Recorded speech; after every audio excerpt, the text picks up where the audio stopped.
नमस्कार, मैं हूं नीरज मेहरा और आप देख रहे हैं पीके टाइम्स।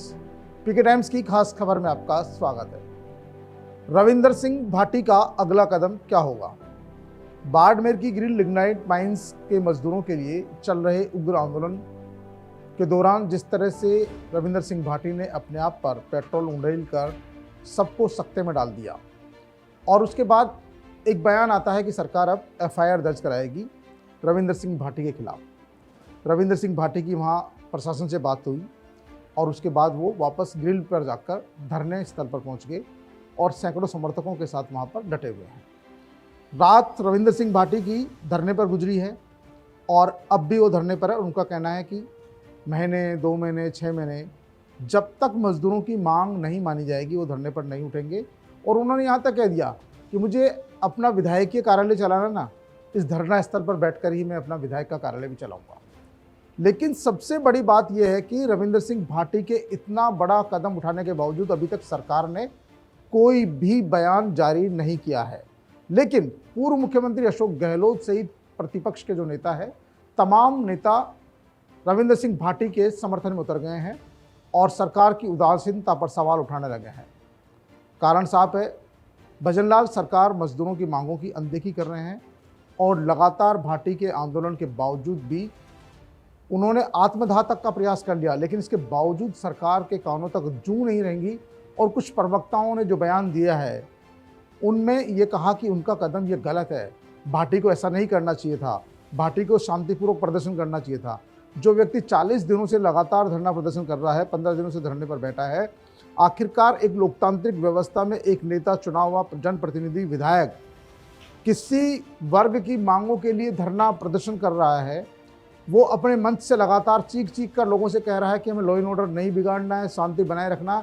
और यदि कोई भी मेरे धरने प्रदर्शन में तोड़फोड़ की बात करता है, किसी का उग्रपन धारण करता है, तो जाहिर सी बात है वो मेरा समर्थक नहीं हो सकता। इससे ज़्यादा बड़ी बात क्या कह सकता है एक विधायक? लेकिन जब उसकी नहीं सुनी गई, ज़्यादा इग्नोर किया गया। और सबसे बड़ी बात है कि जब वहाँ कलेक्ट्रेट में वो प्रदर्शन करने जा रहे थे तब उनको रोका गया। भाई, सरकार सरकार होती है, प्रशासन प्रशासन होता है और एक नेता, उसका दम जनता के पीछे होता है और जनता जनार्दन के पीछे ही नेता अपना पूरा आंदोलन चलाता है।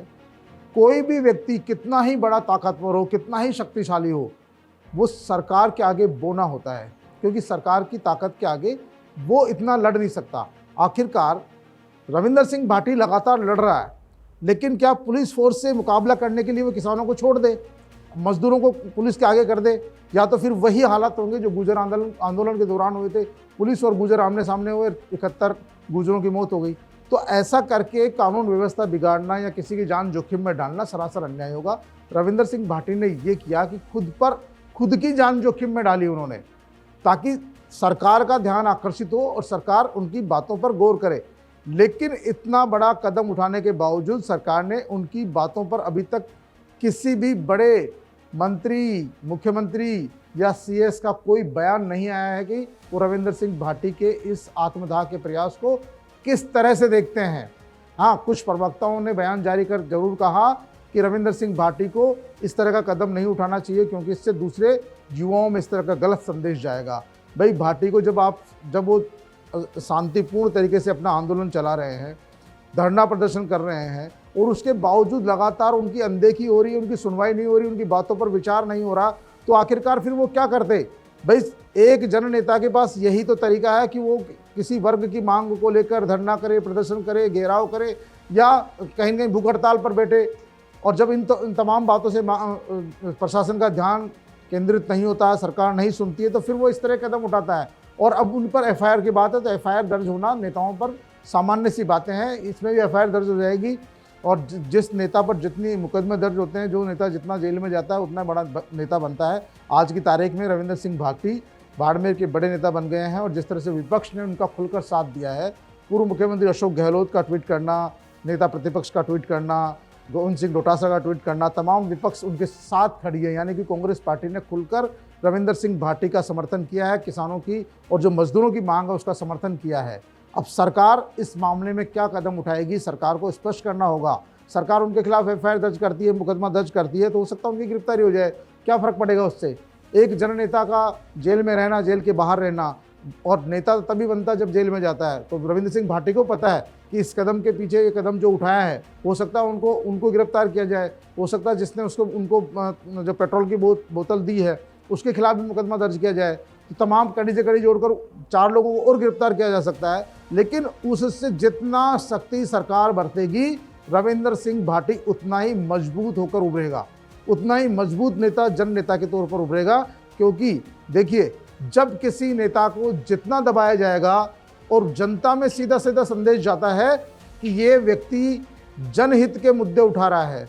रविंद्र सिंह भाटी ने ग्रिल लिग्नाइट माइंस कर्मचारियों की मांग उठाई है, उनके 8 घंटे काम के निर्धारित करने की बात की है। भाई आपका लेबर लॉ कह रहा है, कि भाई काम के 8 घंटे होते हैं और जो वीक में 5 डे वर्क करता है, काम करता है, उनसे 9 घंटे लिए जाते हैं। लेकिन यहाँ तो फैक्ट्री है, यहाँ तो कारखाना है, यहाँ तो माइंस चलती है, वहाँ तो आप 9 घंटे की जगह जब 12-12 घंटे काम करा रहे हो, तो जब 12-12 घंटे काम करा रहे हो, उनके घंटे भी निर्धारित करने की मांग कर रहे हैं, वो स्थानीय लोगों को प्राथमिकता देने की बात कर रहे हैं। तो जाहिर सी बात है कि उन्होंने ये अपने पर्सनल व्यक्तिगत लड़ाई नहीं लड़ी है, कोई उनका व्यक्तिगत मामला नहीं है।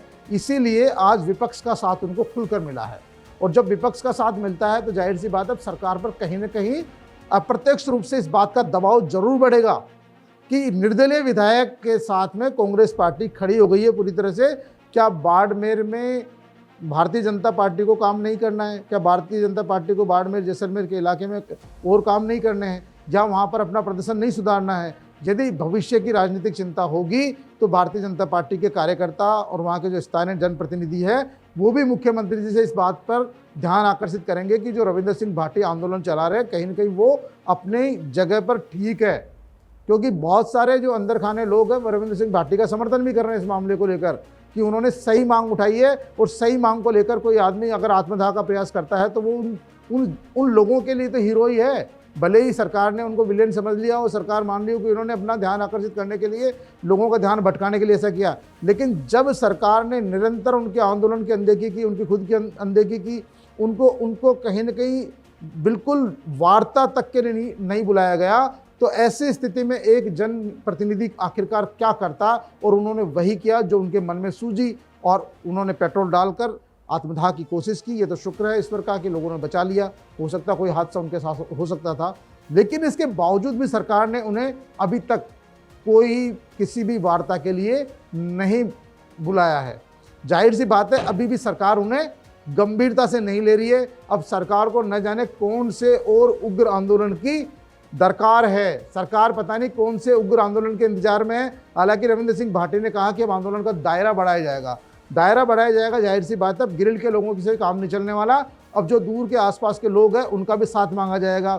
अब जब कांग्रेस पार्टी के नेता इस तरह से श्रेय लेने के लिए तैयार हो रहे हैं कि रविंद्र सिंह भाटी के साथ है, तो भाई कांग्रेस नेताओं को भी खुलकर साथ आना होगा, धरना प्रदर्शन में शामिल होना होगा। जब कांग्रेस के लोग भी धरना प्रदर्शन में शामिल होगा तो दायरा अपने आप बढ़ जाएगा। और जब ग्रिल के अलावा बाड़मेर के दूसरे लोग इस आंदोलन से जुड़ जाएंगे तो सरकार पर और ज़्यादा दबाव पड़ेगा और सरकार को कहीं न कहीं वार्ता के लिए रविंद्र सिंह भाटी को जयपुर कॉल करना पड़ेगा। फिलहाल तो रविंद्र सिंह भाटी इस घटनाक्रम के बाद में भी धरना स्थल पर जमे हुए हैं, वहाँ पर धरना दे रहे हैं और उनका साफ कहना है कि न सरकार के आगे वो झुकने वाले नहीं है। सरकार को उनकी मांगें माननी पड़ेगी क्योंकि वो मजदूरों के वाजिब हक के लिए अपनी आंदोलन पर है और ज़रूरत पड़ने पर वो आंदोलन को उग्र करेंगे और आवश्यकता पड़ने पर अब की बार जयपुर कूच करेंगे। तो पीके टाइम्स में फिलहाल इतना ही। ताज़ा तरीन खबरों के लिए देखते रहिए पीके टाइम्स।